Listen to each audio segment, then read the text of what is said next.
پھول بادل کے گرجنے سے نہیں، بادل کے برسنے سے اگتے ہیں۔ لہٰذا اپنی آواز کی بجائے اپنے دلائل کو ہمیشہ بلند کیجیے۔ صرف خدا ہی تمہارے دل کا بوجھ ہلکا کر سکتا ہے، اس لیے خاموش رہو۔ خاموشی میں تمہاری بھلائی ہے۔ جو عشق رنگ و روپ کو دیکھ کر کیا جائے اسے عشق نہیں بلکہ فسق کہتے ہیں۔ درویشوں کے علاوہ دنیا کے باقی لوگ بچوں کی مانند ہیں جو دنیا کے کھیل میں مگن ہیں۔ دانائی کا تعلق بالوں کی سفیدی سے نہیں، عقل اور تجربے سے ہے۔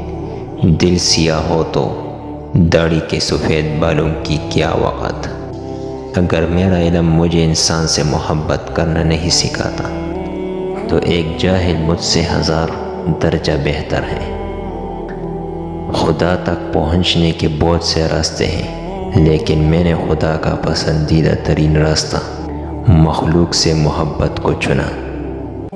بیدار کر دینے والا غم غافل کر دینے والی خوشی سے بہتر ہے۔ کسی نے مولانا جلال الدین رومی سے پوچھا کہ دنیا کیا ہے؟ فرمایا، ہر وہ چیز دنیا ہے جو تمہیں اللہ سے دور کر دے۔ اگر تم عظمت کی بلندیوں کو چھونا چاہتے ہو تو اپنے دل میں انسانیت کے لیے محبت آباد کرو۔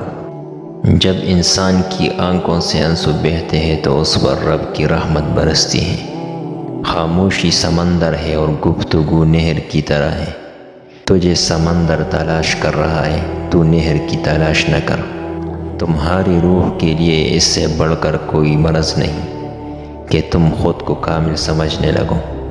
غم سے خالی ہو جاؤ، اس کے بارے میں سوچو جس نے خیال کی تخلیق کیا ہے۔ انسان تب ہی اللہ کی طرف رجوع کرتا ہے جب وہ دنیا میں اپنا ہر ہنر آزما چکا ہوتا ہے۔ غمگین نہ ہو، جو بھی انسان کو دیتا ہے اسے کسی نہ کسی اور نعمت کی صورت واپس پا لیتا ہے۔ دوستی کی کشتی میں پہلا سوراخ شک کا ہوتا ہے۔